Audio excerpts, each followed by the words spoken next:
ठीक है ना। बिल्कुल सबको नमस्ते, राधे राधे। देखो बात को समझो, कल हमने क्या पढ़ा था, हमारी जो पिछली क्लासेस हुई है, आपके कांग्रेस की स्थापना, अधिवेशन पढ़ लिया, बंगाल विभाजन पढ़ लिया, बंगाल विभाजन के बाद में आपके यहाँ सूरत अधिवेशन में जो कांग्रेस का विभाजन था हमने वो पढ़ लिया। इसी के साथ कल की क्लास में हमने मुस्लिम लीग की स्थापना पढ़ ली और मुस्लिम लीग के साथ में हमने कल 1909 का भारत परिषद अधिनियम भी पढ़ लिया था।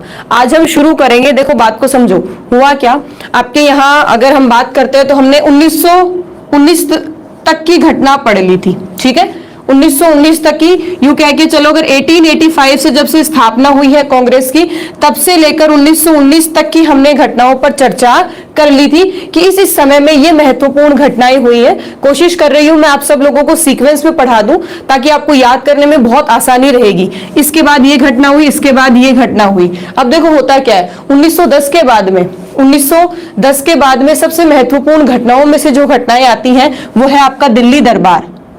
बात को सुनना, दिल्ली दरबार हुआ क्या दिल्ली दरबार में, ये क्यों महत्वपूर्ण घटनाओं में से एक घटना है, बात को समझो। अगर मैं ये बताती हूं ब्रिटेन, ठीक है, ब्रिटेन का जब से भारत पे शासन हुआ है, जब से इन द फैक्ट यू मान के चलो, ब्रिटेन के ताज का भारत पर जब शासन हुआ, मतलब आपके यहाँ ब्रिटेन का उपनिवेश बनने के बाद में भारत में कितनी बार दिल्ली दरबार बुलाए गए थे, तो ये 3 बार है। 3 बारों की तीनों की चर्चा कर लेते हैं दिल्ली दरबार में, ठीक है।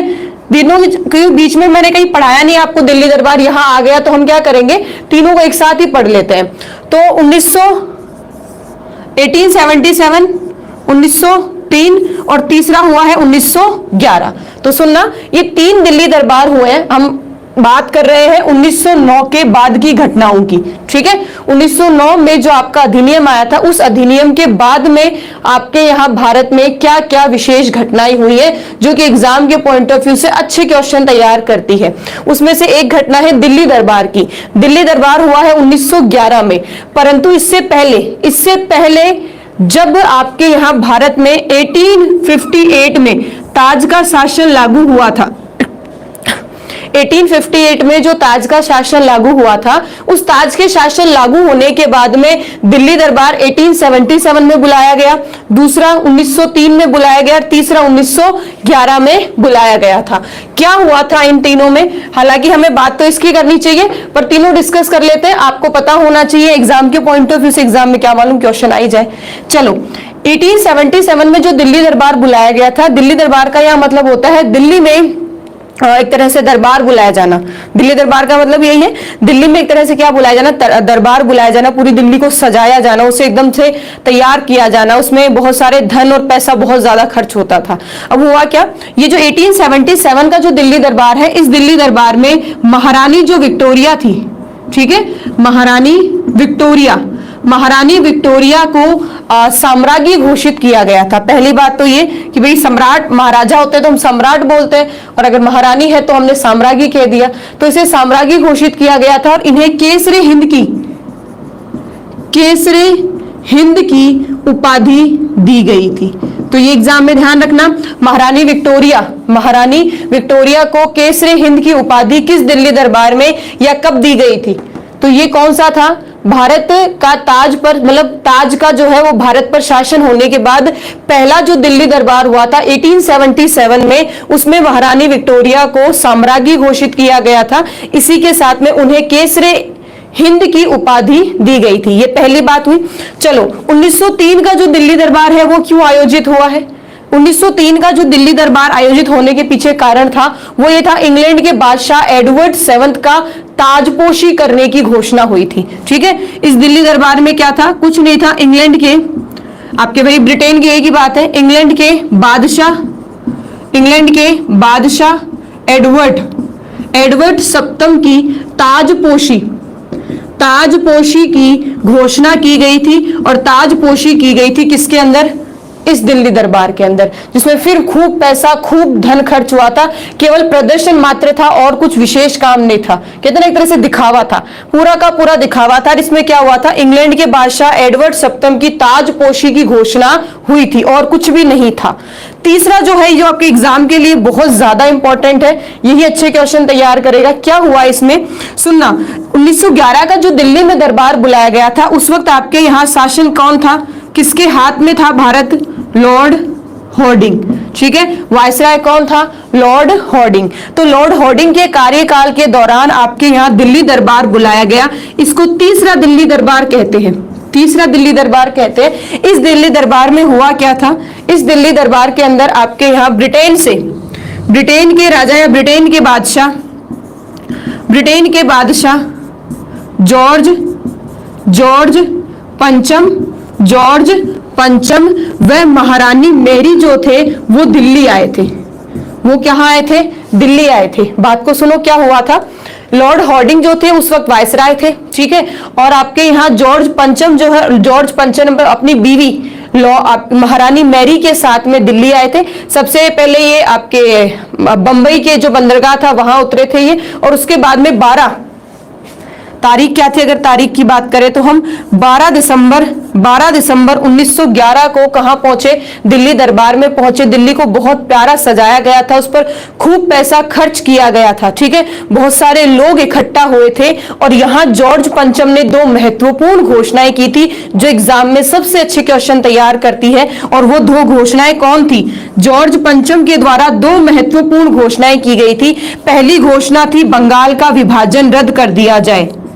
बंगाल का विभाजन जो है वो रद्द कर दिया गया। तो पहली घोषणा, सबसे महत्वपूर्ण घोषणा थी। बंगाल विभाजन हुआ या लागू कब हुआ, प्रभावी कब हुआ? अक्टूबर 1905 में। परंतु बंगाल विभाजन रद्द कब हुआ? 12 दिसंबर 1911 में। सबसे पहला काम तो ये था। दूसरी इन्होंने घोषणा क्या करी? इसकी घोषणा के पीछे देखो, अंग्रेज जो भी कुछ कर रहे हैं ना, उसके पीछे ऐसा कुछ नहीं है कि वो केवल भारतीयों का लाभ सोच के कर रहे हैं। कहीं ना कहीं उनका पर्सनल जो है ना, जो व्यक्तिगत जो कह सकते हैं, वो हित कहीं ना कहीं छुपा होता है। तो यहाँ बंगाल विभाजन पहला घोषणा। दूसरी घोषणा थी कलकत्ता से राजधानी जो है वो दिल्ली हस्तांतरित कर दी जाए। ट्रांसफर कहां हो गया? राजधानी का ट्रांसफर कलकत्ता से कहां हो गया? दिल्ली हो गया। अब देखो सारी चीजें जो है वो बंगाल कलकत्ता। पहला जो शासन है वो भी कहां हुआ? भाई अंग्रेजों को ये पता था कि बंगाल कलकत्ता जो है ना, अगर ये राजधानी रहा तो सारे के सारे आंदोलन है, सारे के सारे कार्यक्रम है, सारी चीजें जो है वो बंगाल में ही होंगी, ठीक है ना। और बंगाल जो था वो इनका व्यापार का सबसे बड़ा केंद्र था। अंग्रेजों का व्यापार, देखो हर किसी को पहले पैसे से मोटिव है, शासन बाद में, पहले पैसे जरूरी, पैसे के बिना कुछ नहीं हो सकता। तो यहाँ आपके कलकत्ता जो बंगाल था वो उनको पैसा दे रहा था, पहला रीजन। तो जहां से पैसा आ रहा है वहां अगर रोज लड़ाई दंगे हो रहे हैं, अगर वही के लोग अगर राष्ट्रवाद की भावना लेते हैं, बहुत ज्यादा देश से प्रेम करते हैं, अंग्रेजों से नफरत करते हैं, तो वहां वो व्यापार नहीं कर पाएंगे। तो यहाँ जॉर्ज पंचम का पहला जो हित था वो क्या था?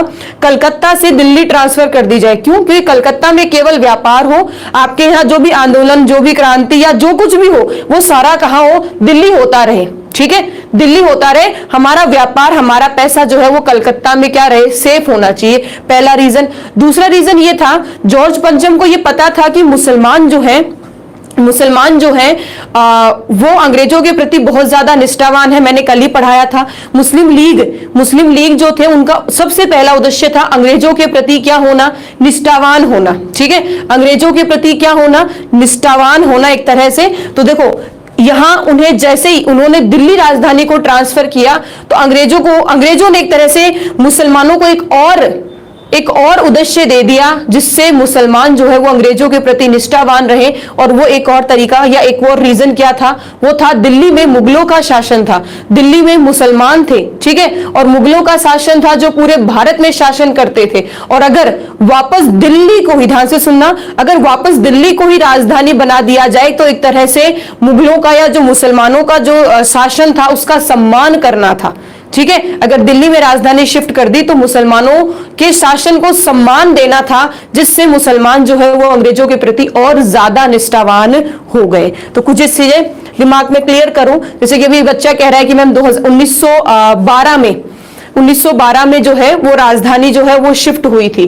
मैं बिल्कुल कह रही हूं, अगर एग्जाम में क्वेश्चन ये मिलता है कि दिल्ली को कलकत्ता की राजधानी कब घोषित किया गया, दोनों में चीजों में डिफरेंस है, कब घोषित किया गया, तो जवाब होगा 12 दिसंबर 1911। 12 दिसंबर 1911 को पूरी तरह से घोषणा हो गई थी, पूरी तरह से घोषणा हो गई थी कि भाई जो है वो दिल्ली राजधानी क्या रहेगी, दिल्ली रहेगी, ये बात हो गई थी। इसके बाद में हुआ क्या, 23 दिसंबर 1912 को एक बहुत बड़ा समारोह या बहुत बड़ा आयोजन किया गया दिल्ली के अंदर, ठीक है, क्योंकि जब ट्रांसफर होता है, जैसे मान लो यूं मान के चलो किसी नए पुराने घर से नए घर में हम लोग जाते हैं, जब किसी पुराने घर से नए घर में हम लोग शिफ्ट होते हैं तो पूजा वगैरह होते हैं, फंक्शन वगैरह रखा जाता है, स्वामणी वगैरह होती है, खाना वाने का फंक्शन होता है। वैसे दिल्ली में एक बहुत बड़ा आयोजन, एक बहुत बड़ा समारोह एक रखा गया था 23 दिसंबर 1912 को, ठीक है। 23 दिसंबर 1912 के उस समारोह में आपके जो हार्डिंग है, ठीक है, जो हार्डिंग अभी बताया मैंने, जो हार्डिंग है ये अपने परिवार और ब्रिटेन के कुछ राजशाही परिवार से कुछ व्यक्ति आए हुए थे, उनके द्वारा सभी लोग जो है वो जुलूस में एक साथ में उस दिल्ली दरबार मतलब उस दिल्ली में प्रवेश कर रहे थे। नई दिल्ली जो बनाने वाले थे एडविन लुटियस, ठीक है, जो आपके यहाँ दिल्ली एक तो होती पुरानी दिल्ली, एक है नई दिल्ली। जो बच्चा दिल्ली के आसपास रहता है वो बहुत अच्छे से जानता होगा। तो जो नई दिल्ली बसाने वाले थे वो कौन थे, एडविन लुटियस। तो जब दिल्ली का ट्रांसफर हुआ और उसके बाद एक आयोजन में वो लोग सब उस फंक्शन में शामिल होने जा रहे थे, जुलूस निकल रहा था, उस जुलूस में आप सबने पढ़ा होगा हार्डिंग बम कांड, हार्डिंग बम कांड। आपके यहाँ रास बिहारी, अब घोष नहीं, मैं बोस की बात कर रही हूं, रास बिहारी बोस ने पूरी प्लानिंग की थी कि जब वो दिल्ली ट्रांसफर करेंगे तो उस जुलूस में बहुत भीड़ होगी और उस जुलूस के भीड़ में से कुछ लोग जो है वो बम फेंकेंगे और उस बम में जो है वो हार्डिंग जो थे वो क्या हो गए थे, घायल हो गए थे। हालांकि और किसी को इतना ज्यादा नुकसान नहीं हुआ था, पर इससे हार्डिंग को बहुत ज्यादा गुस्सा आया था और उन्होंने ये मान के चले रास बिहारी बोस जो थे, रास बिहारी बोस, उनका जैसे पता चला कि सारे षड्यंत्र की जो प्लानिंग है वो रास बिहारी बोस ने की थी, तो जैसे ही ये पता चला, बोस जो है तब तक जापान निकल चुके थे। आपके आगे जब आजाद हिंद फौज की स्थापना होती है उसमें भी आपके रास बिहारी बोस की बहुत बड़ी भूमिका रहती है, बहुत योगदान उनका रहता है उसे बनाने में। अच्छा, इसी के साथ में उस षड्यंत्र में जो भी व्यक्ति थे जिन्हें भी पकड़ा गया था, लगभग 2-4 आपके व्यक्ति थे जिन्होंने इसको अंजाम दिया था, उन व्यक्तियों को पकड़कर तुरंत फांसी पर चढ़ा दिया गया था। बात को समझे? चलो हम इसकी चीज आगे बात कर लेते हैं, यहां तक चीजें दिमाग में क्लियर होती हैं। अगर हम बात करें आपके 1858 के बाद में, जब आपके यहाँ ताज का शासन लागू हुआ, उसके बाद में 1911 तक 3 आपके दिल्ली दरबार हो चुके हैं। पहला जो दिल्ली दरबार है उसकी मुख्य घटना क्या थी, महारानी विक्टोरिया को केसरे हिंद की उपाधि दे दी, पहला पॉइंट। दूसरा, 1903 में इंग्लैंड के बादशाह एडवर्ड सप्तम की ताजपोशी की घोषणा हुई थी इस दिल्ली दरबार में की। और 1911 में जो महत्वपूर्ण बात थी वो क्या थी, पहली बात, जो तीसरा दिल्ली दरबार हुआ उस वक्त वायसराय कौन था, लॉर्ड हार्डिंग, ठीक है, लॉर्ड हार्डिंग। दूसरी बात, बादशाह कौन आए थे दिल्ली दरबार, इसमें कौन आए थे, ब्रिटेन के जो बादशाह थे, इंग्लैंड के जो बादशाह थे, ठीक है, इंग्लैंड के बादशाह जो थे वो दिल्ली आए थे और दिल्ली में क्या नाम था उनका, जॉर्ज पंचम और मैरी, ठीक है, ये दिल्ली आए थे दोनों। और दिल्ली आने के बाद में इन्होंने 12 दिसंबर 1911 को, ध्यान से रखना ये तारीख दिमाग में, 12 दिसंबर 1911 को उन्होंने 2 घोषणाएं की। एक तो बंगाल विभाजन को उन्होंने रद्द कर दिया कि जो बंगाल का विभाजन होता है वो नहीं होगा, ठीक है, अब वापस उसे बंगाल ही बना दिया गया। और दूसरा उन्होंने क्या कहा, कलकत्ता से दिल्ली राजधानी को ट्रांसफर कर दिया जाए, ठीक है, जिससे कलकत्ता जो है वो व्यापार की दृष्टि से हमें फायदा दे रहा है, वो सेफ रहेगा। और दूसरा फायदा ये हो जाएगा कि मुसलमान जो है वो हमारे प्रति और ज्यादा निष्ठावान हो जाएंगे। बात यहां तक क्लियर होती है। अब ये दिल्ली के ट्रांसफर की, यह राजधानी जो है वो दिल्ली ट्रांसफर की गई, इसकी घोषणा कब हुई है बच्चों, दिमाग में तारीख डाल लेना, इसकी घोषणा कब हुई है, घोषणा हुई है 12 दिसंबर को, 12 दिसंबर 1911 को, ठीक है। अगर राजधानी बनने की बात करें तो राजधानी जो है दिल्ली में, दिल्ली परिवर्तित हुई तो उसके लिए एक सम्मेलन जो आयोजन हुआ था, या जब उसे परिवर्तित किया तो वो तारीख क्या थी, 23 दिसंबर 1912, ठीक है, तारीख क्या मिलेगी आपको, 23 दिसंबर 1912। अच्छा, इसी सम्मेलन में आपके यहाँ एक और हिंसक जो घटना है वो क्या है, होर्डिंग बम कांड, होर्डिंग बम कांड 1912 की। होर्डिंग बम कांड हुआ यही था दिल्ली दरबार में, मतलब सॉरी दिल्ली दरबार नहीं, दिल्ली को जब परिवर्तित किया तो वहां एक सम्मेलन, एक समारोह रखा गया। उस समारोह में होर्डिंग और उसके परिवार और कुछ ब्रिटेन के राजशाही परिवार से व्यक्ति आए हुए थे, वो शामिल होने जा रहे थे। जुलूस में किसी ने इनके ऊपर बम से हमला किया, ठीक है, बम फेंक दिया और बम में होर्डिंग जो है वो घायल हो गए थे, होर्डिंग घायल हो गए थे। और इसके बाद में इसका केस चला था, ठीक है, जब कोई घटना होती है तो केस तो चलता है। तो इस केस का नाम क्या था बच्चों? दिल्ली षड्यंत्र केस। इसका नाम क्या था? दिल्ली षड्यंत्र केस। इस दिल्ली षड्यंत्र केस में राज बिहारी बोस जो थे वो मुख्य प्लानिंग करता थे कि क्या करना है, कैसे करना है, किसको करना है। तो जैसे इनका पता चला ये जापान भाग गए और अन्य जो भी व्यक्ति इसमें दोषी पाए गए थे, अन्य जो व्यक्ति दोषी पाए गए थे उन्हें फांसी की सजा दे दी गई थी, उन्हें फांसी दे दी गई थी। ये थोड़ी सी घटना है, दिमाग में क्लिक कर लेना थोड़ा सा, ठीक है। होर्डिंग बम कांड 1912 में, होर्डिंग बम कांड 1912 में। और दिल्ली परिवर्तित हुई है आपकी कब? 23 दिसंबर 1912 के अंदर। चलो, ये यहां तक तो ये बात होती है। अब आगे क्या होता है? आगे की घटना में मैंने आपको कल एक बात भी बताई थी, क्या बताई थी कि मुस्लिम लीग जो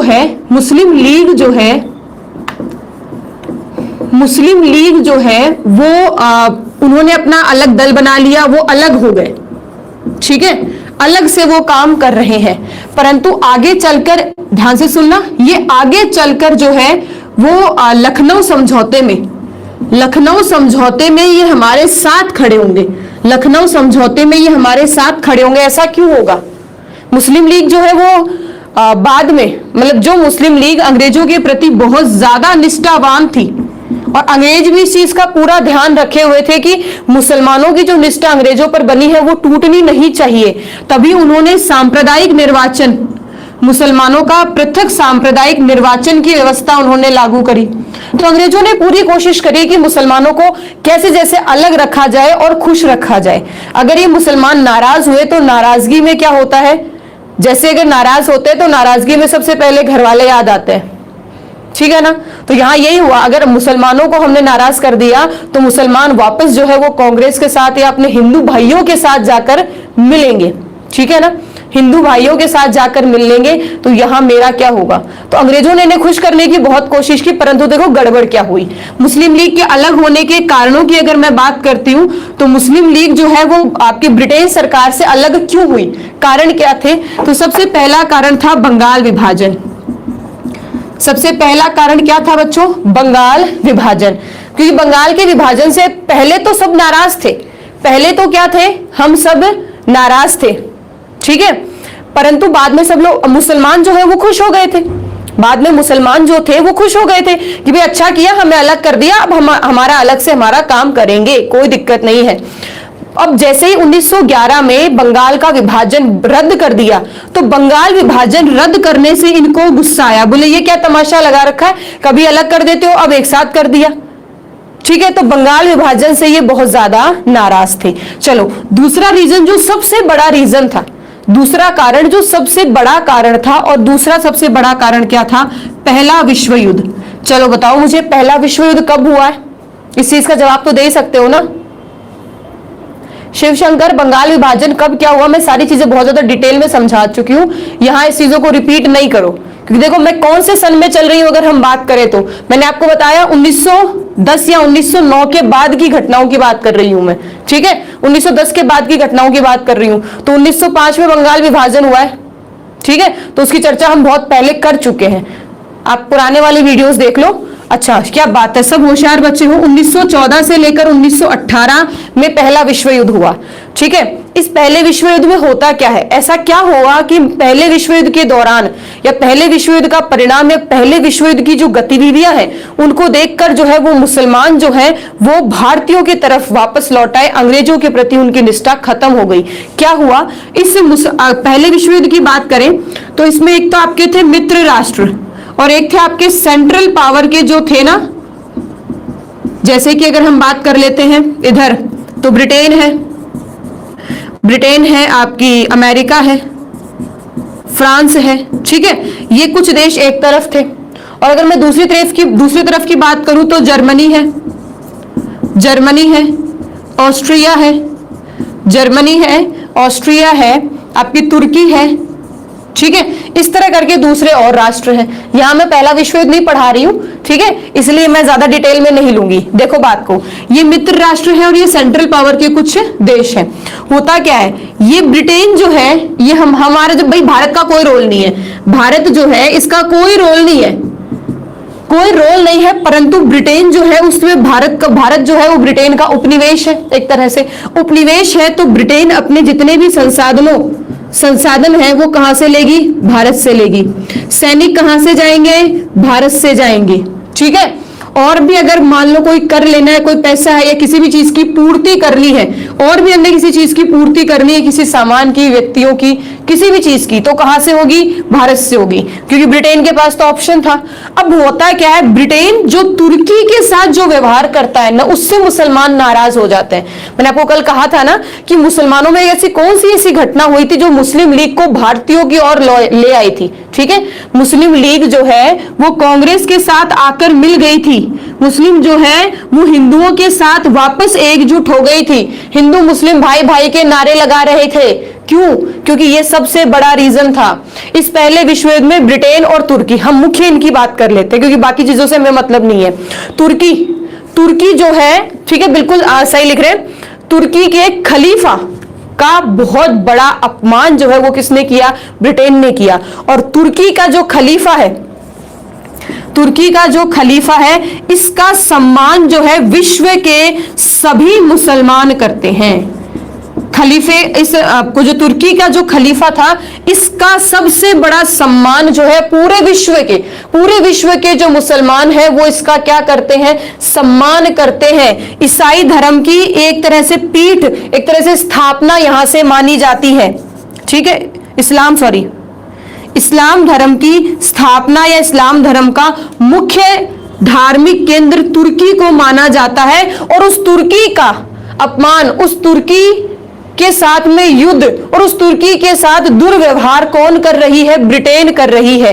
तो अगर आपके यहां ब्रिटेन तुर्की के साथ गलत व्यवहार कर रही है तो ब्रिटेन के दुश्मन बन जाते हैं मुसलमान, और अगर ब्रिटेन के दुश्मन बन गए मुसलमान तो भारत के मुसलमानों को भी पता चलता है कि पहले विश्व युद्ध में तुर्की के साथ, जो हमारा ईसाई धर्म का संस्थापक है, ईसाई धर्म एक तरह से वहीं से पैदा हुआ है, हम उसका बहुत बड़ा सम्मान करते हैं, उसे पूजते हैं, और उसी का अपमान कर रही है। मतलब एक तरह से यूं समझे कि इस्लाम धर्म के मंदिर का अपमान कौन कर रही है, पुजारियों का अपमान कौन कर रहे हैं, ब्रिटेन।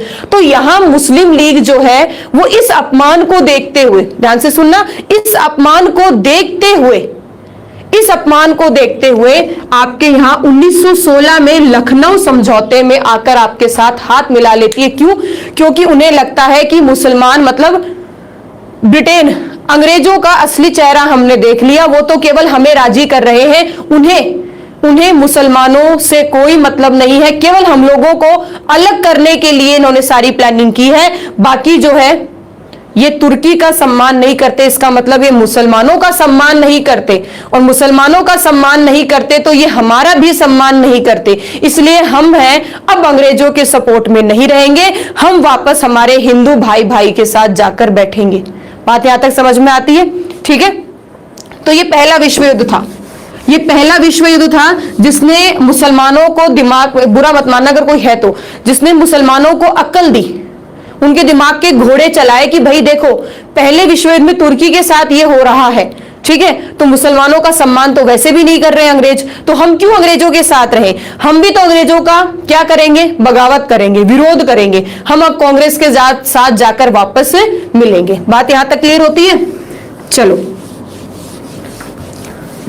ये समझ में आया कि ऐसा क्यों हुआ, मुस्लिम लीग जाकर क्यों शामिल होती है। चलो, ये कुछ मुख्य घटनाएं थी। इन्हीं घटनाओं में लखनऊ समझौते को समझाने से पहले, ठीक है, लखनऊ समझौते को समझाने से पहले आज का जो एक टॉपिक था, जो मैंने दो टॉपिक डाले थे, पहला दिल्ली दरबार और दूसरा है होम रूल आंदोलन, ठीक है, इन दोनों को समझेंगे।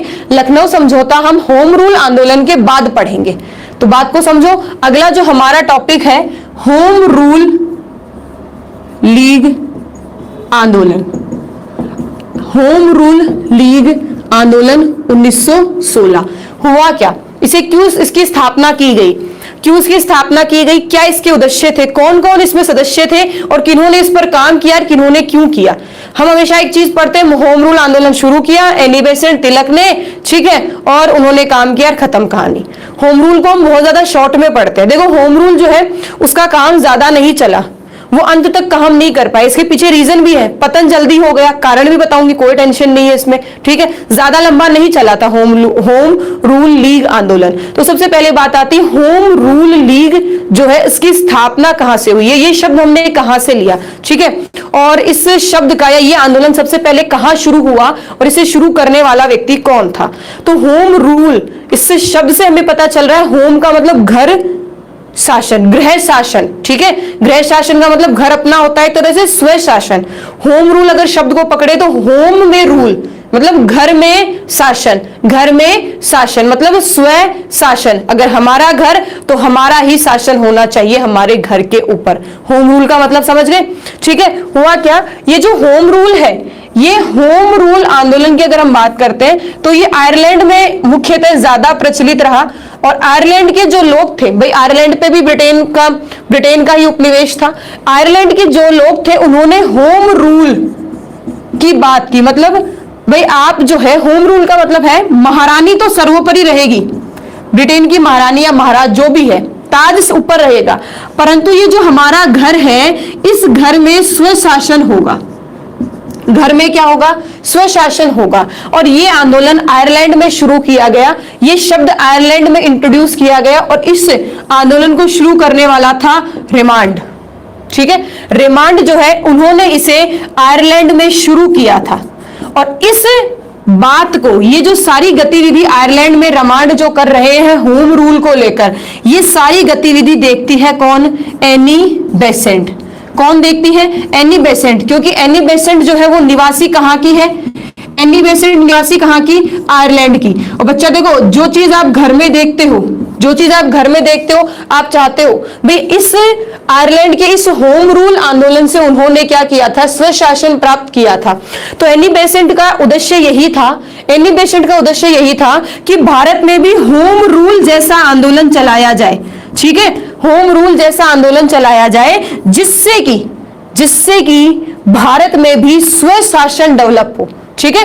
भारत में सबसे पहले क्या होना चाहिए, स्वराज, स्वशासन डेवलप होना चाहिए। उसके बाद में आगे की बात करेंगे। भाई सबसे पहले तो खुद का शासन शुरू करो, पूरे भारत पर अपनी पकड़ मजबूत करो और उसके बाद में महारानी को हटा दो। भाई एक इंटरनल बात थी, पर दिखावने में क्या था, दिखावट में यह था कि महारानी का शासन तो रह जाएगा और उसके नीचे स्वशासन भारतीयों का होगा, इस देश को भारतीय चलाएंगे।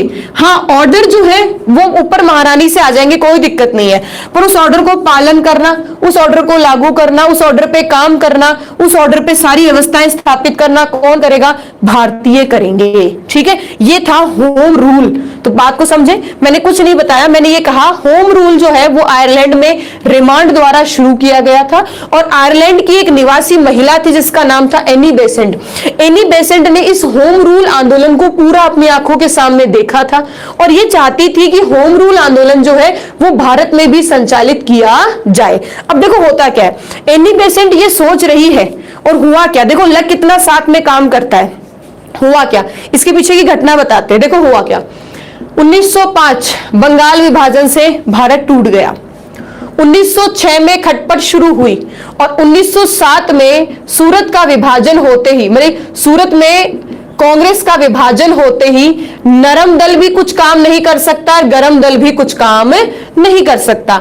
नरम दल के पास उतनी पावर नहीं रहती है, ध्यान से सुनना, नरम दल के पास उतनी पावर नहीं रहती है, पावर तो एक तरह से नाम मात्र की होती है, दिखावटी। और इनके क्या होते हैं, लाला लाजपत राय है, आपके विपिन चंद्र पाल है, आपके बाल गंगाधर तिलक है, ठीक है। तो लाला लाजपत राय वगैरह जो है वो तो एक तरह से संन्यास ले लेते हैं, ठीक है, सक्रिय राजनीति से संन्यास ले लेते हैं और विदेश चले जाते हैं। और वही जो तिलक है उन्हें 6 साल की क्या हो जाती है, 1608 में इन्हें 6 साल की जेल हो जाती है। तो तिलक जो है वो लौटते हैं 1614 में, ठीक है, 6 साल की जेल होती है, 1614 में तिलक जो है वो वापस लौटते हैं। तो ये समय हो गया ना 6 साल का, हाँ ठीक है। आपके 1614 में तिलक वापस लौटते हैं। तो देखो होता क्या है, नरम दल है वो लगभग खत्म है। क्यों खत्म है? क्योंकि 1615 में आते आते अगर हम बात करें तो गोपाल कृष्ण गोखले हैं, और जैसे कि आपके फिरोज शाह है, तो इन लोग जो आपके नरम दल के उदारवादी जो महत्वपूर्ण नेता थे, इनका हो जाता है निधन। गौर से सुनना, इनका हो जाता है निधन। तो नरम दल जो है वो धीरे धीरे पतन की ओर हो जाता है। वही गरम दल के अंदर जो आपके लाल पाल जो थे, ठीक है, प्रमुख जो नेता थे, वो एक तो आपका बाल गंगाधर तिलक तो जेल चले जाते हैं, बाकी दोनों जो है वो निष्क्रिय मतलब सक्रिय राजनीति के बजाय निष्क्रिय मतलब चुपचाप रहकर काम करना पसंद करते हैं। कोई ज्यादा महत्वपूर्ण रूप में कुछ आगे आकर काम नहीं कर पाते गरम दल। तो ये दोनों ही दल सुस्त हो जाते हैं, कांग्रेस लगभग पतन की ओर चली जाती है। तो पहला रीजन तो आप ये मान के चले, दोनों शांति से ये लोग ये काम ही नहीं कर पा रहे। दूसरा, अगर कांग्रेस खत्म हो गई, इसका मतलब ये थोड़ी ना है कि पूरे देश के अंदर जो क्रांतिकारी भावना थी वो खत्म हो गई। भाई आपके यहां इन लोगों ने स्वदेशी शुरू किया था ना, ये जो स्वदेशी शुरू किया और 1906 में जो स्वराज शुरू किया ना कहीं इसकी आग तो लगी हुई थी, पूरी तरह से आग थोड़ी ना बुझी है। नेता चले गए इसका मतलब ये थोड़ी ना है। भाई एग्जाम्पल सोचो, अगर मैं तुम्हें स्वराज को लेकर तुम्हें प्रेरित कर रही हूं, मेरे से लगभग 5-6 हजार 10 बजा रहे हैं, मान लो लाखों बच्चे प्रेरित हो रहे हैं, मैं स्वराज का सिद्धांत दे रही हूं, तो सिंपल सी बात सोचो, अगर मैं मर जाती हूं तो ये थोड़ी ना मेरा जो स्वराज का सिद्धांत है वो लाखों करोड़ों बच्चे जो है वो पूरा नहीं करेंगे। हो सकता है कहीं ना कहीं वो सिद्धांत दब गया हो, परंतु किसी ना किसी बच्चे के दिल में तो वो सिद्धांत होगा। तो आपके यहाँ क्रांतिकारी भावनाएं जो थी वो लोगों में थी, राष्ट्रवाद की भावनाएं जो थी वो बढ़ रही थी। ठीक है, नेता नहीं है हमारे पास कांग्रेस जो है वो संस्था है परंतु कमजोर है, संस्था तो है परंतु कमजोर है। आपके जो शक्तिशाली जो नेता थे, गरम दल के जो नेता थे, वो मुख्य रूप में काम नहीं कर रहे, कोई जेल चला गया। ठीक है, कोई नहीं है परंतु क्रांतिकारी भावनाएं हमारे दिल में बसी हुई हैं, और इसी बीच हमारे डूबते हुए सूरज को उठाने का काम करती है एनी बेसेंट।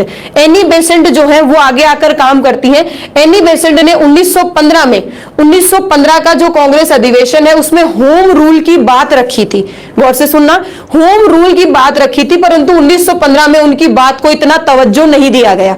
तो एनी बेसेंट को यह समझ में आ गया कि होम रूल जो है वो कांग्रेस के साथ में संचालित नहीं किया जा सकता। बात को सुनना भाई, होम रूल जैसा भाई कांग्रेस जो है वो लगभग खत्म है, उसके पास कोई प्रमुख नेता नहीं बचा, कोई महत्वपूर्ण नेता उनके पास में नहीं है, बस एक तरह से सिंपल अपना काम चला रहे हैं। वहीं अगर कांग्रेस को एक अच्छा नेता सामने आता है तो कांग्रेस इसे स्वीकार नहीं करती है। 1915 में मना कर देते हैं, इस अधिवेशन में जब एनी बेसेंट अपनी इस बात को रखती है तब मना कर दिया जाता है। तो एनी बेसेंट कहती है कोई बात नहीं, कांग्रेस अगर मेरे साथ में होम रूल आंदोलन में सहयोग नहीं करती है तो मैं मेरा अलग से एक संगठन बनाऊंगी। होम रूल ग्रुप की स्थापना वो करती है, लोगों को इकट्ठा करती है, इसके बारे में जागरूक करती है। ठीक है, और इसी बीच एनी बेसेंट का लग काम करता है, और आपके जो तिलक जो जेल गए होते हैं, ठीक है, जो तिलक जेल जाते हैं 6 साल बाद, तो 1614 में तिलक भी जो है वो वापस जेल से रिहा हो जाते हैं। तो यहां एनी बेसेंट की मुलाकात होती है किससे? तिलक से। एनी बेसेंट की मुलाकात होती है तिलक से, और तिलक कहता है बिल्कुल मैडम, आपका ये जो होम रूल आइडिया है वो बहुत सही है, हम दोनों मिलकर इस होम रूल आंदोलन के ऊपर काम करेंगे, इस कॉन्सेप्ट के ऊपर काम करेंगे। बात यहां तक क्लियर हुई? हाँ ना तो समझा दो, हाँ ना तो समझाओ कि फटाफट बातें समझ में आई। दिल्ली दरबार समझ में आया। मुस्लिम लीग जो है वो भारतीयों के साथ वापस क्यों आए, मुस्लिम जो है उनमें अक्ल कैसे आई, मुस्लिम लीग के लोग क्यों लखनऊ समझौते में हमारे साथ जुड़ते हैं। फिर हमने दूसरी बात पढ़ी, होम रूल आंदोलन कैसे पैदा हुआ है, कहां ये शुरू हुआ, ठीक है, किसने शुरू किया, और इसका कॉन्सेप्ट भारत में लेकर कौन आई? एनी बेसेंट आई। इसका कॉन्सेप्ट भारत में कौन लेकर आती है? एनी बेसेंट लेकर आती है। एनी बेसेंट इस कॉन्सेप्ट को भी, कॉन्सेप्ट मैंने आपको बता दिया, इस कॉन्सेप्ट को 1915 में कांग्रेस के सामने रखती है, परंतु कांग्रेस मना कर देती है। कांग्रेस मना कर देती है तो एनी बेसेंट की मुलाकात होती है तिलक से, और तिलक इनका सपोर्ट करता है, और तिलक, एनी बेसेंट और तिलक दोनों मिलकर होम लीग आंदोलन जो है वो चलाते हैं, उसकी शुरुआत करते हैं। बात यहां तक क्लियर हुई? इसी बीच मैंने कुछ ऐसे कारण बता दिए। देखो हुआ क्या, एनी बेसेंट कैसे उभर कर आती है, एनी बेसेंट कैसे सामने आती है, क्योंकि आपके यहां स्वदेशी स्वराज का नारा तो चल ही रहा था ना, स्वदेशी स्वराज की बात तो चल ही रही थी, क्रांति फड़क चुकी थी, ठीक है। नेता नहीं था, हालांकि कांग्रेस लगभग चरमरा रही थी, कांग्रेस खत्म होने की कगार पर थी, क्योंकि ना नरम ना गरम कोई दल का नेता नहीं बचा था जो काम कर रहा था, ठीक है। कोई बचा नहीं, परंतु क्रांतिकारी भावनाएं जो थी वो पूरे भारत में फैल रही थी, और एनी बेसेंट की सहायता भी इसी ने की है, ठीक है। ये जो क्रांतिकारी, ये जो राष्ट्रवादी जो लोग थे जिनके अंदर भावनाएं जागृत हो रही है, जिनके अंदर भावनाएं बढ़ चढ़कर देश प्रेम की भावनाएं जगी हुई है, उत्पन्न हुई है, इन लोगों ने एनी बेसेंट का साथ दिया और होम रूल लीग आंदोलन को चलाने में बहुत बड़ा योगदान दिया, ठीक है।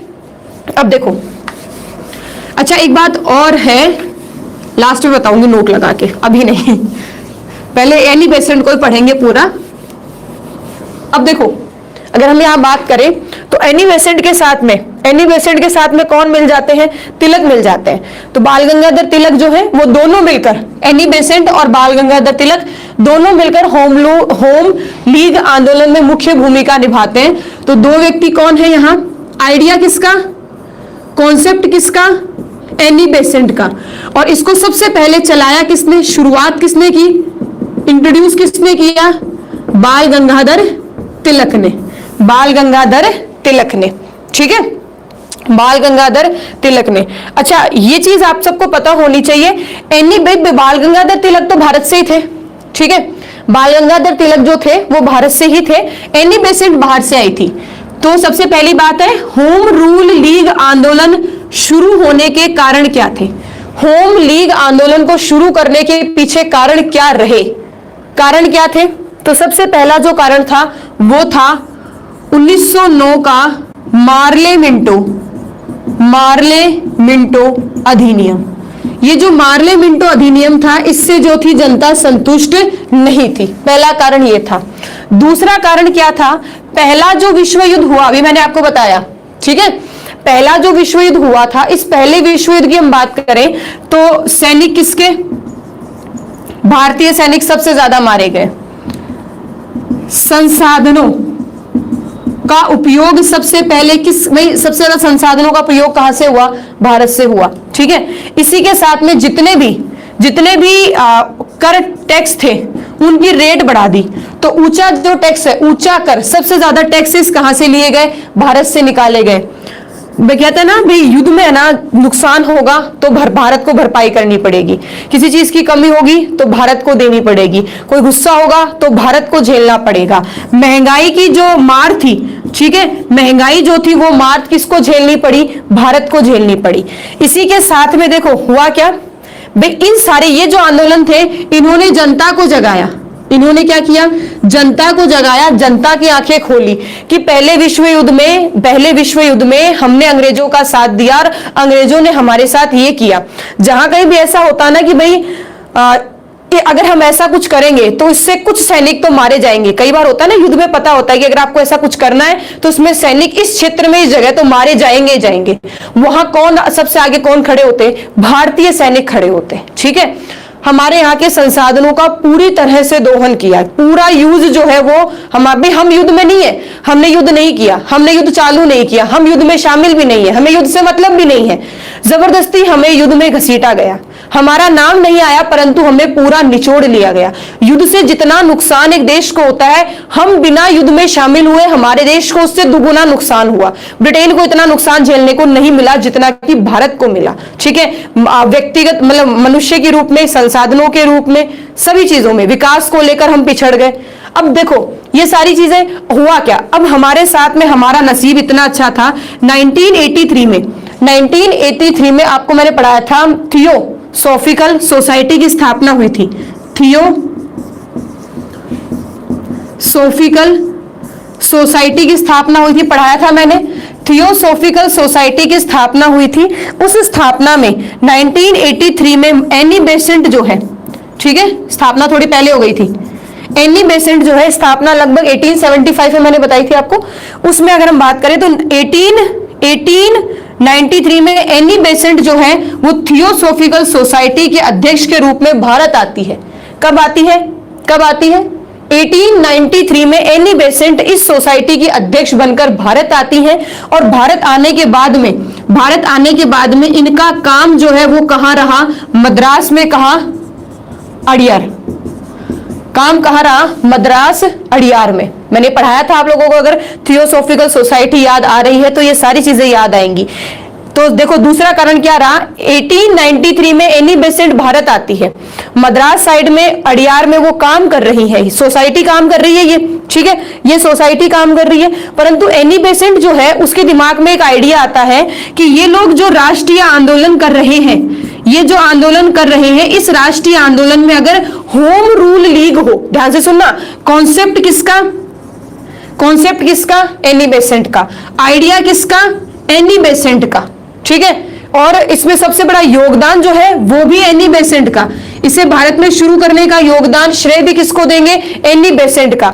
इसकी एनी बेसेंट की सहायता किसने करी, सहायक तो बहुत सारे थे, मुख्य व्यक्ति थे जिन्होंने इनके साथ हाथ मिलाया था, जिन्होंने एनी बेसेंट को हिम्मत दी थी कि कोई बात नहीं मैडम, आपका ये आइडिया हम लागू करेंगे। और वो कौन थे, बाल गंगाधर तिलक। वो कौन थे, बाल गंगाधर तिलक। तो ये पांचवा कारण। और छठा कारण वो है, ये था 1914 में बाल गंगाधर तिलक। बाल गंगाधर तिलक जो थे वो जेल से क्या हो गए, रिहा हो गए। देखो एक तरह से कहते हैं ना, हिस्ट्री में आपको बहुत सारी चीजें ऐसे पढ़ने को मिलती हैं कि कई बार ऐसा होता है कि संयोग ऐसा बैठता है कि घटना नहीं होने वाली होती है वो घटित हो जाती है। संयोग जो है वो बहुत बड़ी चीज है, हिस्ट्री में आपको पढ़ने को मिलेगा, कितनी सारी चीजें एक साथ घटित हो रही है। देखो पहला विश्व युद्ध इसी दौरान हुआ, पहला विश्व युद्ध जो है वो इसी दौरान हुआ, ठीक है। तो होम रूल लीग आंदोलन के पीछे पहले विश्व युद्ध का बहुत बड़ा हाथ था, बहुत बड़ा हाथ था। जनता परेशान हो गई, जनता ने हकीकत देख ली, ठीक है, जनता ने हकीकत देख ली, मुसलमान भी उनके क्या हो गए, विरोध में हो गए। पहला रोल। दूसरा रोल क्या रहा, एनी बेसेंट इससे थोड़े दिन समय पहले ही भारत आ चुकी थी, तो वो भारत में लोगों को लड़ते देख रही है, परेशान होते देख रही है, भारतीयों का शोषण होते हुए देख रही है। एनी बेसेंट आ गई। चलो एनी बेसेंट ने एक कॉन्सेप्ट तैयार किया, और कॉन्सेप्ट तैयार करने के साथ में ही इसी वक्त बाल गंगाधर तिलक जो है वो जेल से रिहा हो जाते हैं। और जेल से रिहा होने के बाद देखते हैं भाई नरम दल के साथ तो मिलूंगा नहीं और गरम दल में कोई बचा नहीं, ठीक है, नरम दल के साथ रहूंगा नहीं, गरम दल बचा नहीं, और कांग्रेस पर मैं काम कर नहीं सकता। तो तिलक जो है वो अपने काबिलियत को या अपने खुद के आंदोलन को चलाने के लिए एक मंच ढूंढ रहे थे। क्या ढूंढ रहे थे, एक मंच ढूंढ रहे थे। और उस मंच के ऊपर सबसे बड़ी उनकी सहायता किसने करी, एनी बेसेंट ने। जैसे ही आपके यहाँ तिलक रिहा होते हैं, देखो जेल से आजाद होते, होता क्या है, देखो ध्यान से सुनना, तिलक जेल से रिहा होते हैं और रिहा होने के बाद कुछ सहयोगी लोग तो जानकार होते हैं, सब बैठकर कहते, बोले क्या हुआ, बोले लाला लाजपत राय गए, कहाँ गए, बोले वो तो विदेश चले गए। अच्छा, और बाकी सब, कोई किसी को फांसी हो गई, कोई मर गए या छोड़ के चले गए, अब काम नहीं करी। बोले कांग्रेस में कौन है, बोले कांग्रेस में तो वही ढीले ढाले आदमी बैठे। बोले क्या करें, बोले हमें काम तो करना है, ठीक है। ये सोच ही रहे थे, सोचने पर 1915 में अधिवेशन होता है। भाई ये लगभग मान के चलो कुछ समय, लगभग ये मान के चलो सितंबर अक्टूबर के आसपास रिहा होते, और उसके कुछ समय बाद में आपके 1915 में कांग्रेस में अधिवेशन होता है, वहां एनी बेसेंट अपनी बात को रखती है। उससे पहले एनी बेसेंट और तिलक का कोई कोऑर्डिनेशन नहीं होता है। तिलक और एनी बेसेंट एक थोड़े से सेपरेट रूप में अपना काम कर रहे होते हैं। ये सोच रहा होता है, ये प्लानिंग करती है कि मुझे क्या करना है। ये जैसे 1915 के अंदर अपनी बात को कांग्रेस अधिवेशन में रखती है, और कांग्रेस अधिवेशन में इसकी बात को नकार दिया जाता है, साइड में कर दिया जाता है।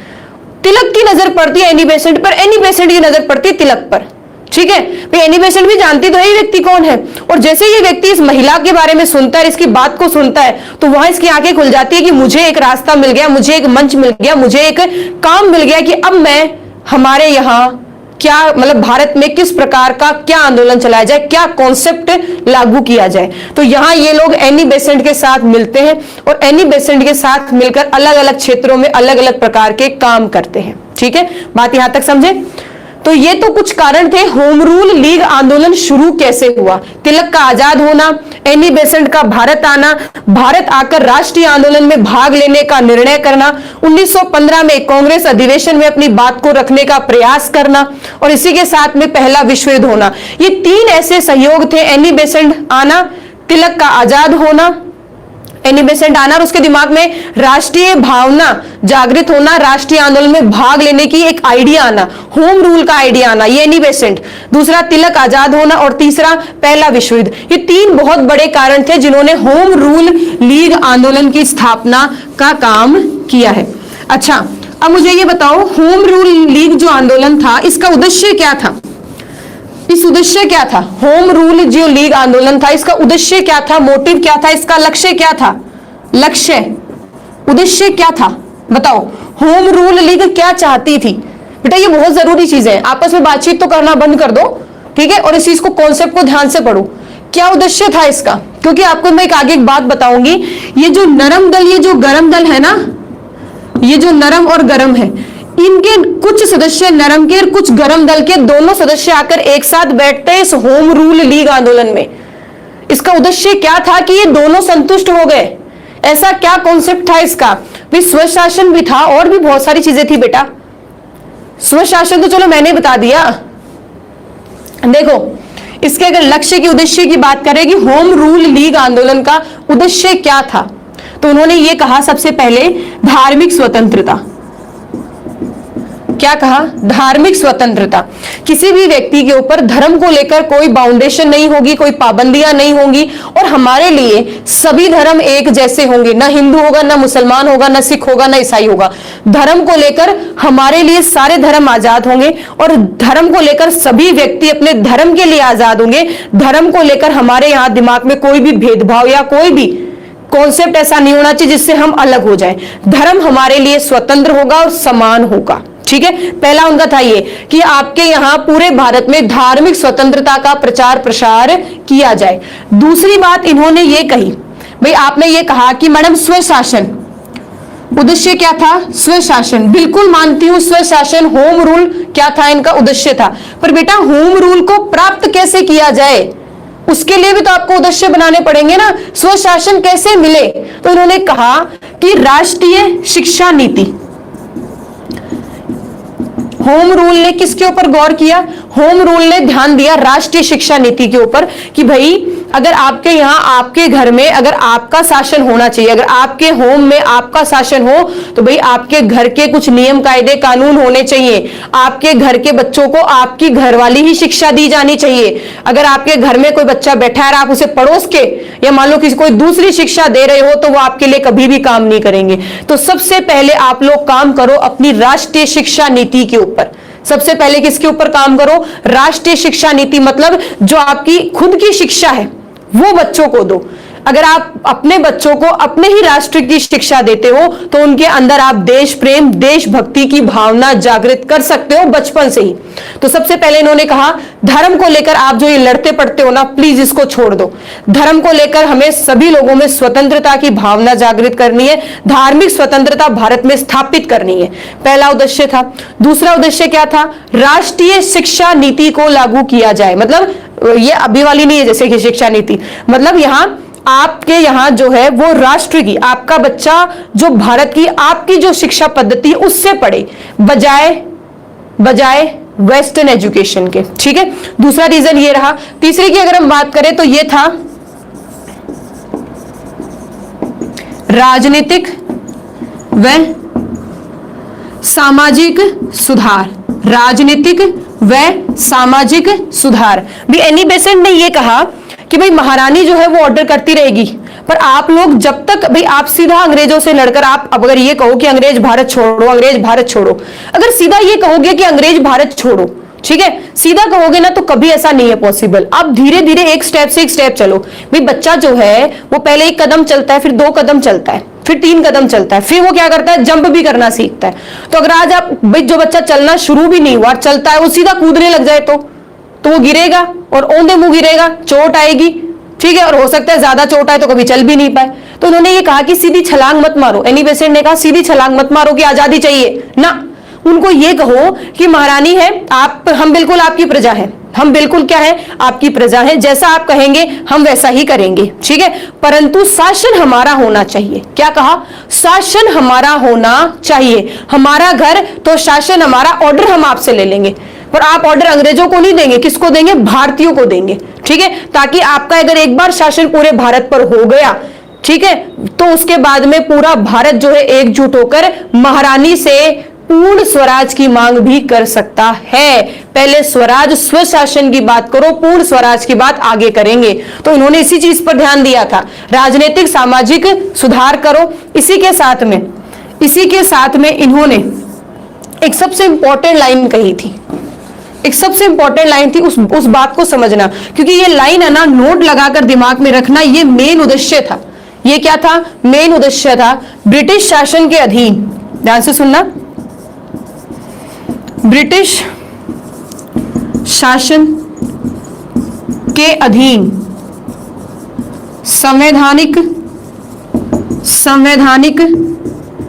तरीके से स्वशासन, संवैधानिक तरीके से स्वशासन प्राप्त करना। बात को समझे इस कॉन्सेप्ट को। अब देखो, दो चीजें यहां जोड़कर पढ़ा रही हूं, दो चीजें मैंने नहीं जोड़ी है, होम रूल लीग में एनी बेसेंट ने जोड़ी है। क्या कहा? पहला शब्द पकड़ो संवैधानिक तरीका, दूसरा शब्द पकड़ो स्वशासन। क्या याद आया? कुछ याद आ रहा है? संवैधानिक तरीके की बात करता है नरम दल कि भाई संवैधानिक तरीके से चलो, ऐसे लड़ने मारने काटने की बातें मत करो। संविधान जो है, नियम कायदे कानून भी तो कुछ होते हैं ना, उनके अकॉर्डिंग काम करो। तो ये नरम दल की विचारधारा है। और स्वशासन किसकी विचारधारा है? गरम दल की विचारधारा है। आपको लग नहीं रहा एनी बेसेंट ने क्या किया? इन दोनों की विचारधाराओं को मिक्स कर दिया, और मिक्सर में मिक्स करके एक भाई इन्होंने इन दोनों विचारधाराओं से ये अलग हुए थे, और एनी बेसेंट ने इन दोनों की विचारधाराओं को मिलाकर बना दिया होम रूल। इन दोनों की विचारधाराओं से ही मिलकर क्या बन गया? Home rule. आगे चलकर इस होम रूल में नरम दल के व्यक्ति भी शामिल होते हैं, गरम दल के व्यक्ति भी शामिल होते हैं, क्योंकि वो दोनों इससे संतुष्ट होते हैं। गरम दल के व्यक्ति इससे संतुष्ट कि संवैधानिक तरीका होना चाहिए, ठीक है, और गरम दल के लोग कहते हैं हमें तो स्वशासन चाहिए, वो भी मिल रहा है और ये भी मिल रहा है। तो देखो एनी बेसेंट ने कितने, भाई आज हमें पढ़ने में आसानी लग रही है, पर उस वक्त जब एनी बेसेंट ने इस कॉन्सेप्ट को सोचा था, तो आप सोचो उन्होंने कितनी मेहनत की थी, कितनी उन्होंने स्टडी की थी कि भाई ये अगर एक साथ होते तो बहुत अच्छा काम करते। ये अलग अलग हैं तो ये काम नहीं कर पा रहे, परंतु उनकी विचारधाराओं को अगर मिक्स कर दिया जाए तो कितना शानदार काम हो सकता है, ये हम सोच भी नहीं सकते। तो ये लाइन जो है ये सबसे इंपॉर्टेंट है होम रूल लीग आंदोलन के लिए। एक ही कॉन्सेप्ट था, क्या? ब्रिटिश शासन के अधीन रहते हुए, ठीक है, शासन किसका? अंग्रेजों का, ठीक है। शासन के अधीन रहते हुए तरीका क्या होगा? संवैधानिक तरीका होगा। तरीका क्या होगा? संवैधानिक तरीका होगा। और उस तरीके से हम लोग किसकी मांग करेंगे? स्वशासन की मांग करेंगे, और स्वशासन को प्राप्त भी करेंगे। अब यहां स्वशासन, स्वराज जो है उसका सिद्धांत निकल कर आता है। ये स्वशासन है, स्वराज है बच्चा, पूर्ण स्वराज नहीं है। पूर्ण स्वराज का मतलब अलग हो जाता है। जहां तक ये समझ में आया, नरम दल गरम दल का मिक्सचर हो गया होम रूल। हुआ क्या? मैंने पहले भी बताया भाई, शासन किसका? महारानी का, या आपके जो भी ताज है ब्रिटेन के ताज का, यूं लिख देते, महारानी क्या? ब्रिटेन के ताज का। शासन किसका? ब्रिटेन के ताज का। ब्रिटेन के ताज का जो शासन है ये भारत है, ठीक है। इस भारत में जो वायसराय है वो अंग्रेजों का है, ठीक है। वायसराय के साथ अन्य जो केंद्रीय विधान परिषद है, या जो वायसराय की कार्यकारिणी परिषद है, जो गवर्नर है, ये सब अंग्रेज है। यहां तक कि न्याय व्यवस्था भी किसकी है? अंग्रेजों में। न्यायाधीश भी कौन है? अंग्रेज है। तो ये सारी चीजें अभी भारत में है। अंग्रेज जो है, अब हमने क्या कहा? स्वशासन का मतलब हमने क्या कहा? भारत में वायसराय होगा, परंतु कौन होगा? भारतीय होगा। भारत में गवर्नर होंगे, कौन होंगे? भारतीय होंगे। न्यायाधीश होंगे, भारतीय होंगे, ठीक है। अन्य जो प्रशासनिक अधिकारी होंगे, भारतीय होंगे, ठीक है, भारतीय होंगे। और भारतीय होंगे और ये सब काम करेंगे। ये सब क्या करेंगे? काम करेंगे। और ऑर्डर कहां से लेंगे? ताज से लेंगे। आप सोचो, हमने एक कदम उठाया कि पूरे ये क्या होंगे? हर जगह भारतीय होंगे, ताकि भाई अगर भारतीय वायसराय रहा तो भारतीयों के हित में काम करेगा। आप यहाँ देखो, जैसे कि बहुत सारे ऐसी घटनाएं आगे चलकर पढ़ेंगे, जलियांवाला बाग हत्याकांड है, ठीक है, हंटर आयोग आपके हैं, और भी बहुत सारे आंदोलन हैं। ये क्यों ऐसे रहे? क्योंकि अंग्रेजों ने हमारे साथ बहुत ज्यादा निर्दयी व्यवहार किया, बहुत ज्यादा दयनीय, निर्दयी एक तरह से। तो अगर वायसराय भारतीय के हुए, प्रशासनिक अधिकारी भारतीय हुए, न्यायाधीश भारतीय हुए, ठीक है, तो आपके यहाँ जो शासन व्यवस्था है वो बहुत अच्छी बनेगी। तो कहा कि शासन जो है, भारत में जो शासन है वो भारतीय करे, वो हमारा हो, ठीक है, हमारा पूरा योगदान हो, हम ही करें। और भी आप ऑर्डर कौन देंगे? ताज। हम ऑर्डर जो ब्रिटेन से जो ऑर्डर आएंगे उनको पालना करेंगे, उनको लागू करेंगे भारत में, पर होंगे भारतीय, लागू करने वाले होंगे भारतीय। ये था आपका स्वशासन। ये क्या था? स्वशासन। इसी को कहते हो स्वराज। अब बेटा पूर्ण स्वराज का मतलब क्या हुआ? यहाँ पूर्ण स्वराज का मतलब होता है कि बेटा ताज खत्म, ताज भी नहीं होगा, हम ही हमारे कर्ता धर्ता, हमारे पिता भी हम ही, मतलब हम ही होंगे सबसे सर्वोपरि, सबसे ऊपर भी हम, काम भी हम करेंगे, ऑर्डर भी हम देंगे, हम ही सब कुछ करेंगे, मतलब भारत ही सब कुछ होगा। हमें अब अंग्रेजों से पूरी तरह से छुटकारा, पूरी तरह से आजादी चाहिए। बात समझ गए? ये था पूर्ण स्वराज, जहां ताज भी कुछ नहीं होगा, ताज का शासन भी खत्म, ये होगा पूर्ण स्वराज, ठीक है। यहां ताज होगा, ताज से ऑर्डर मिलेंगे, ये था स्वराज, स्वशासन। तो आपके यहाँ जो एनी बेसेंट थी वो स्वशासन स्वराज की बात कर रही थी, जिसमें भारतीय होंगे, ऑर्डर किससे लेंगे? महारानी से लेंगे। ये हमें यहां तक संतुष्ट था। डन? ये लाइन समझ में आई? तो बेटा अब इस चीज से एक चीज दिमाग में मैं फिर बता रही हूं, नरम दल, ठीक है, नरम दल में जैसे कि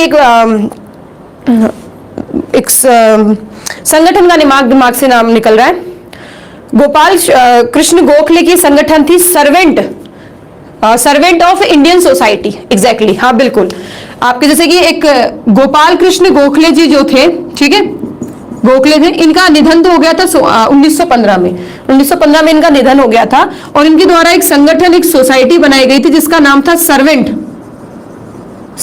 of Indian society, servant of Indian society. तो इस सोसाइटी के जितने भी लोग थे ना, ये सब लोग नरम दल के थे। किसके थे? नरम दल के थे, नरम के उदारवादी थे। और ये जो सोसाइटी के लोग थे ना, ये सब के सब किस में शामिल हो गए थे? होम रूल में शामिल हो गए थे। इसलिए कभी एग्जाम में क्वेश्चन देखो, होम रूल लीग आंदोलन में कौन सी सोसाइटी के सभी व्यक्तियों ने, बहुत सारी सोसाइटी थी, बहुत सारे जो लोग थे ना वो शामिल हुए थे, पर इसका नाम बढ़ चढ़कर आता है। सर्वेंट ऑफ इंडियन सोसाइटी के भी बहुत सारे लोग थे जिसकी स्थापना गोपाल कृष्ण गोखले ने की थी। इसके जो लोग थे, जो उदारवादी थे, ये भी होम रूल में शामिल हुए। और तिलक जो, सिंपल सी बात सोचो, तिलक जो है वो गरम दल के हैं, तिलक जो है वो गरम दल के, अगर तिलक ने भाग लिया तो गरम दल के जितने भी समर्थक होंगे, जितने भी सहायक होंगे, वो सब के सब होम रूल में शामिल होंगे या नहीं होंगे? बिल्कुल होंगे। बात समझ गए? बिल्कुल होंगे। तो होम रूल लीग आंदोलन जो है, उनका उद्देश्य, उनका जो लक्ष्य है वो गरम दल, ठीक है, गरम दल और नरम दल दोनों के विचारधाराओं को मिक्स करना था, ठीक है। में राष्ट्रीय शिक्षा की बात कौन करता है? राष्ट्रीय शिक्षा की बात कौन करता है? गरम दल करता है, ठीक है, राष्ट्रीय शिक्षा की बात गरम दल करता है। और संवैधानिक तरीके से नरम दल बात करता है। और ये स्वशासन की बात कौन करता है? गरम दल करता है। दोनों चीजों को मिक्स किया और संवैधानिक रूप में या संवैधानिक तरीके से स्वशासन को अपनाया जाए। जो उग्रवादी थे उन्हें स्वशासन से मतलब था, और जो उदारवादी थे उन्हें संवैधानिक तरीके से मतलब था। अब यहां होम रूल आंदोलन शुरू करते हैं अपन लोग। इस होम रूल आंदोलन को दो हिस्सों में पढ़ेंगे। कैसे पढ़ेंगे? दो हिस्सों में। जैसे कि इसे चलाने वाले दो व्यक्ति थे, ठीक है, चलाने वाले दो व्यक्ति थे, वैसे ही इसके अलग अलग क्षेत्र रहे, अलग अलग काम करने वाले व्यक्ति रहे।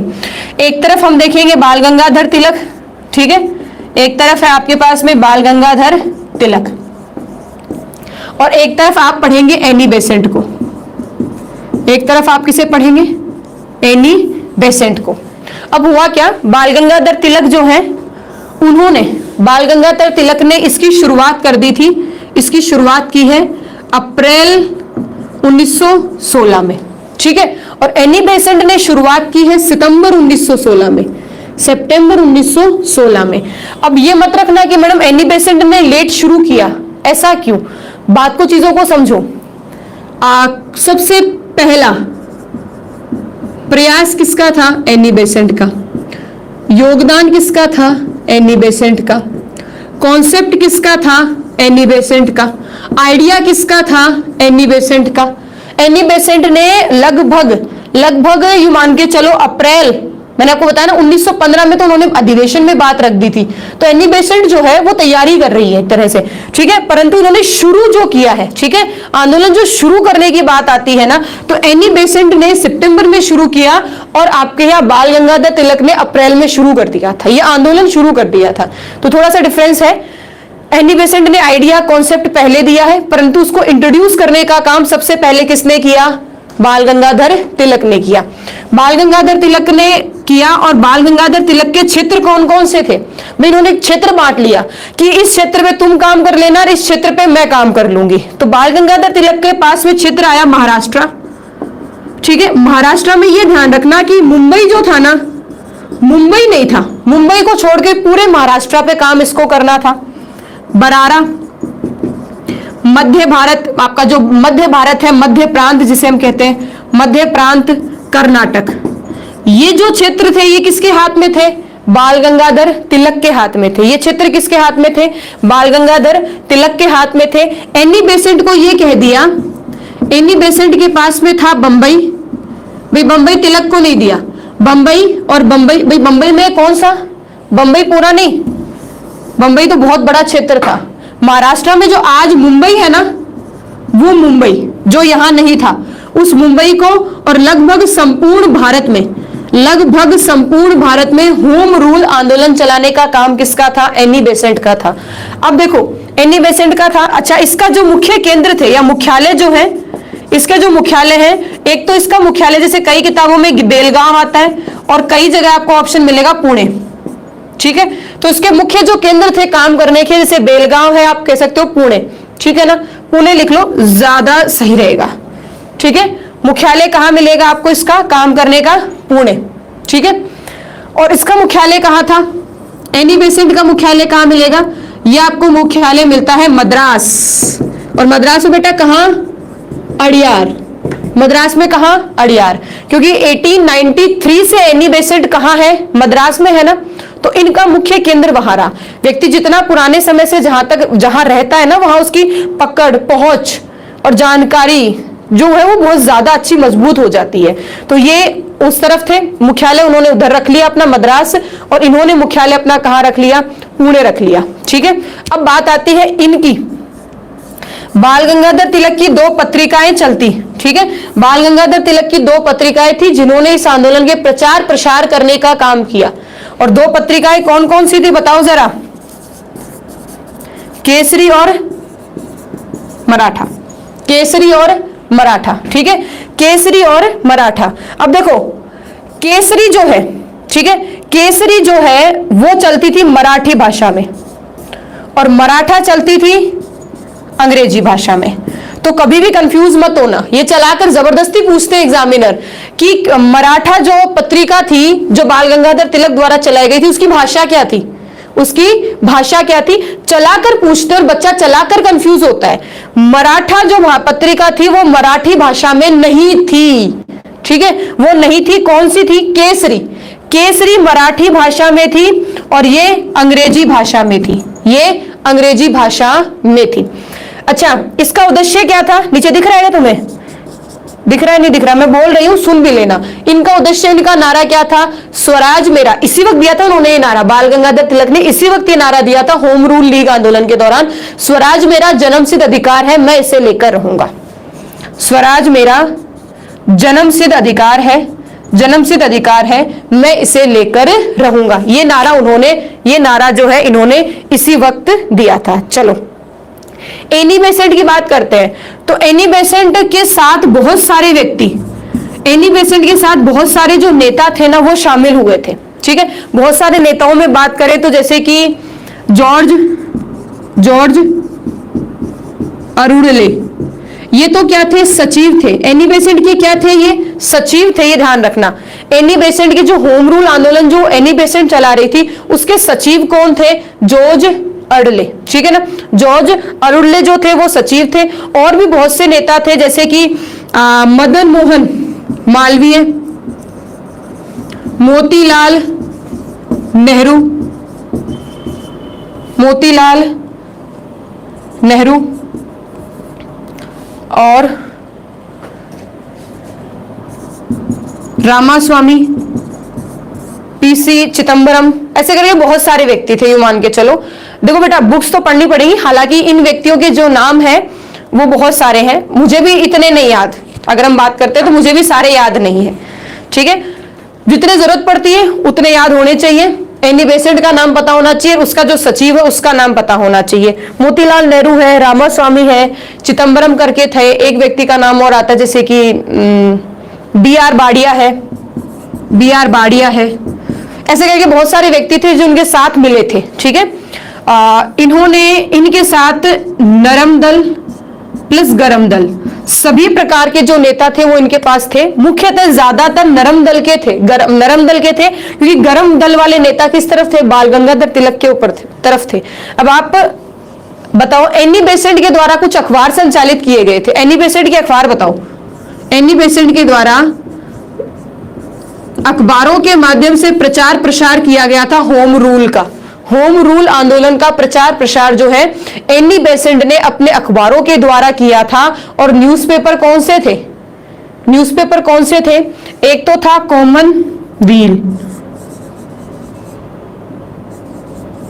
कॉमन व्हील, अगर आपको हिंदी में देखना है तो कॉमन व्हील नाम से मिल जाता है, ठीक है। एक तो न्यूज़पेपर ये था, अंग्रेजी में था, और एक न्यूज़पेपर और था, ध्यान से सुनना। हुआ क्या, उसका पुराना नाम जो था वो था मद्रास स्टैंडर्ड, ठीक है ना, मद्रास स्टैंडर्ड।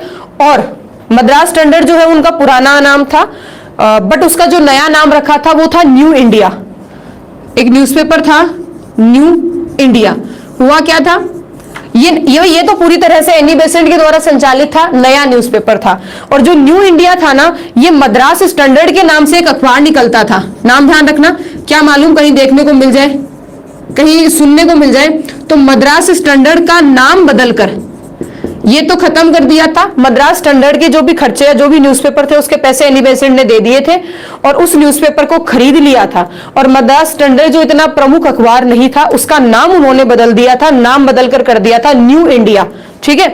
तो न्यू इंडिया भी अंग्रेजी में ही होता था। न्यू इंडिया भी कहाँ से, किस भाषा में था, अंग्रेजी भाषा में ही था।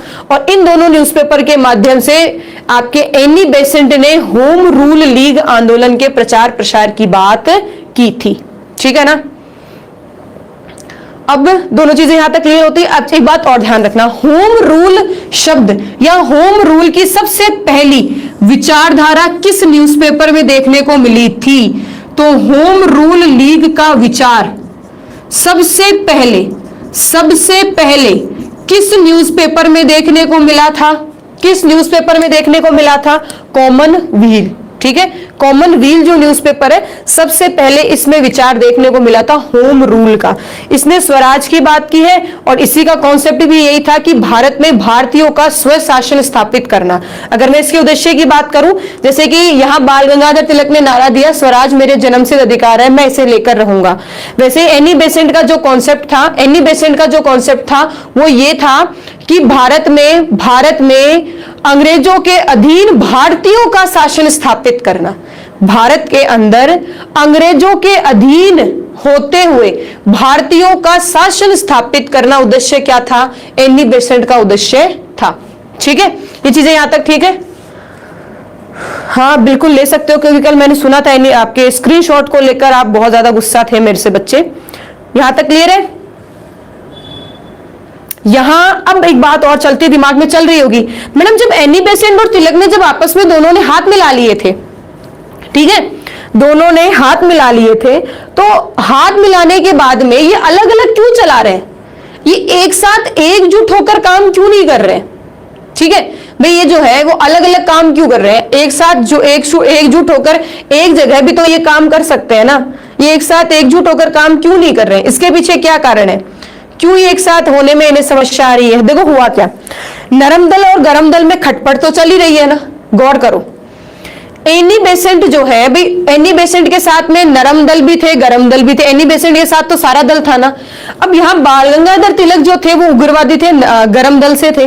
अब उन्हें ये चीज थोड़ी सी अजीब लगी कि मैं इनके साथ जाकर नहीं मिलना चाहता, जो नरम दल के हैं उनके साथ मिलना नहीं चाहता, मैं नहीं जाना चाहता इनके साथ। तो एनी बेसेंट ने कहा कोई दिक्कत नहीं है, ये मेरे साथ काम कर लेंगे, आप अपना काम करो, हमारा दोनों का उद्देश्य तो एक ही होगा ना, मैं इनका नेतृत्व करूंगी और आप इनका नेतृत्व करना, आप अपने स्तर पे काम कर लो, मैं मेरे स्तर पे काम कर लूंगी।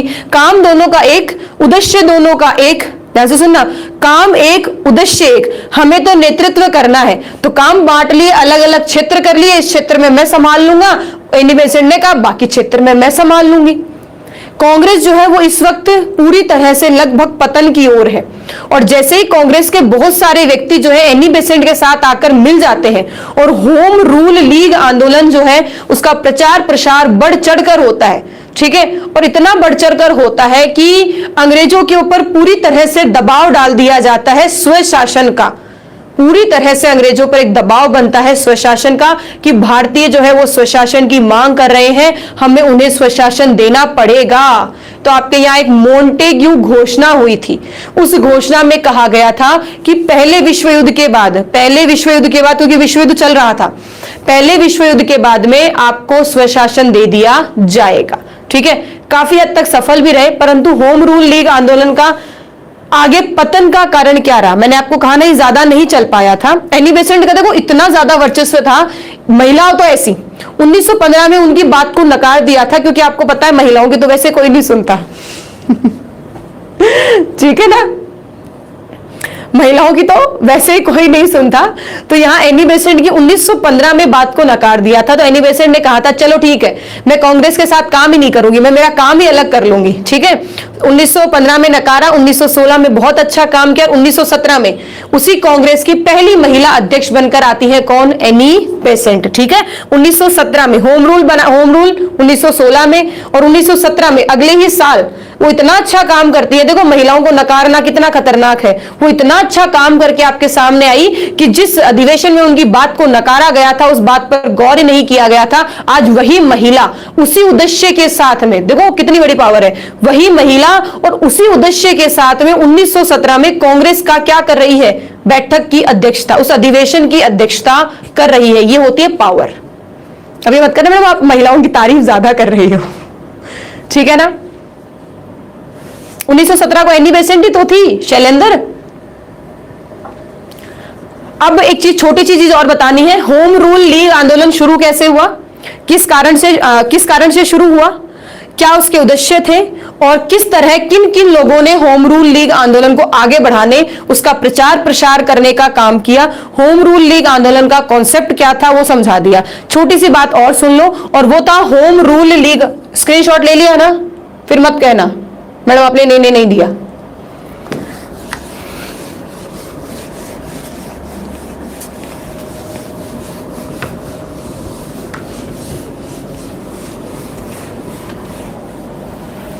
होम रूल लीग आंदोलन का पतन का कारण बताओ। होम रूल लीग आंदोलन का पतन का कारण बताओ, क्यों ये खत्म हो गया? खत्म होने के पीछे दो कारण थे। पहला कारण था तिलक को लेकर, पहला कारण क्या था? तिलक को लेकर। देखो हुआ क्या, एक बुक थी भारत में अशांति, एक बुक थी भारत में अशांति। लेखक का नाम दिमाग से स्किप हो रहा है, एक वैलेंटाइन करके लेखक थे, ठीक है, अंग्रेजी लेखक थे, वैलेंटाइन करके नाम था उनका, अंग्रेजी लेखक थे।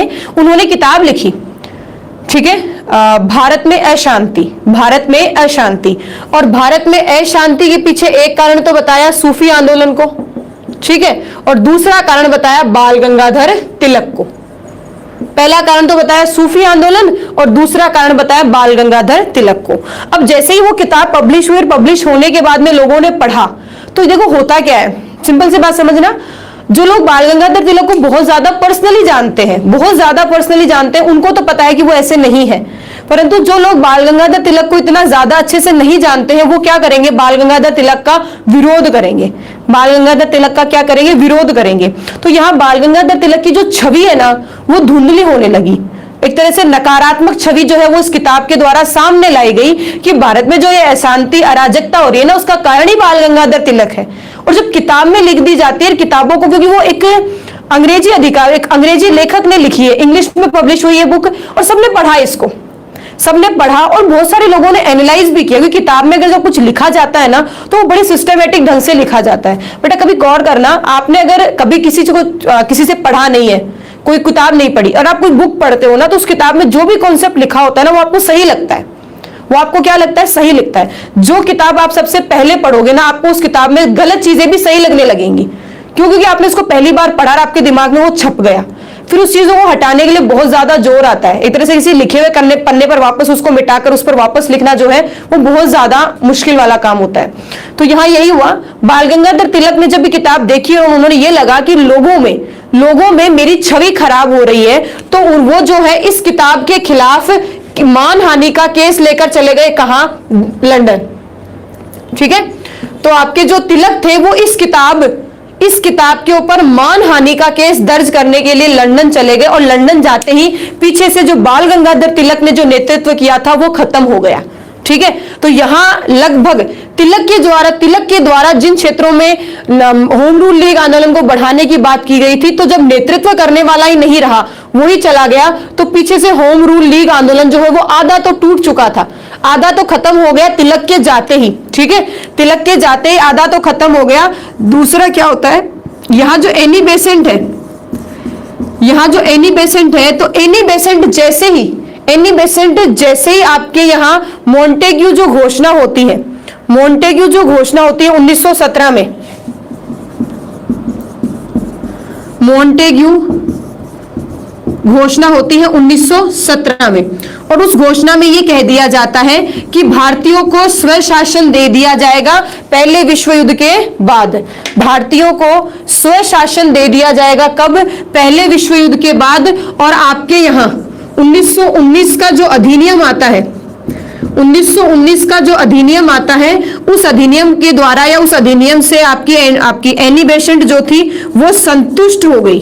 वो क्या हो गई? संतुष्ट हो गई। और ये क्या हो गई? शांति से काम करने लगी। तो जैसे ही आपके यहाँ तिलक गया, तो आधा होम रूल लीग आंदोलन जो है वो पतन उसका खत्म हो चुका था। और जैसे एनी बेसेंट जो है, ठीक है, एनी बेसेंट जो है जैसे ये घोषणा होती है, एनी बेसेंट जो अपने कार्य है, अपना जो प्रचार प्रसार है, उसको क्या कर देती है? धीमा कर देती है, कम कर देती है। और जैसे ये अधिनियम आता है 1919 का जो अधिनियम आता है, उस अधिनियम से एनी बेसेंट जो है वो संतुष्ट हो जाती है।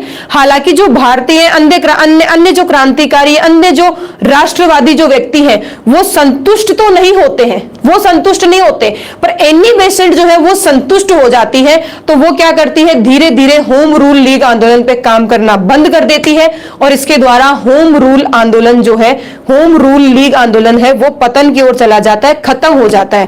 तिलक लंदन चले गए, एक किताब के पीछे मानहानि का केस कर रहे हैं। और उनका कहना भी सही था कि भाई अगर ये किताब आज ही मेरे लिए लोगों के मन में, दिलों में एक नकारात्मकता फैला रही है, तो आगे चलकर जो पीढ़ियां आएंगी भारत की, आगे की जो जनरेशन है, वो भी मेरे बारे में गलत सोचेगी। तो इस किताब के ऊपर केस करने चले गए थे मानहानि का, तो वो तो विदेश चले गए। यहाँ एनी बेसेंट जो है इन घोषणाओं को देखकर संतुष्ट हो गई, और संतुष्ट होने पर इन्होंने भी होम रूल लीग आंदोलन जो है वो बंद कर दिया। इन दोनों कारणों से जिन्होंने इसको शुरू किया, उन्होंने ही इस आंदोलन को क्या कर दिया? खत्म कर दिया। बात समझ गए? इसी के साथ में आपका होम रूल लीग आंदोलन खत्म होता है। मैंने आपको कहा था ना कि मुझे लास्ट में आपको एक और बात बतानी है। वो बात ये थी 1905 में, ध्यान से सुनना, नोट लगाकर दिमाग में फिट करना। ये बात नोट लगा के दिमाग में क्या फिट करनी है? 1905 में अमेरिका में लाला लाजपत राय ने होम रूल आंदोलन शुरू किया था। होम रूल आंदोलन की स्थापना की थी? होम रूल आंदोलन की स्थापना की थी। कहां? अमेरिका में। कब? 1905 में।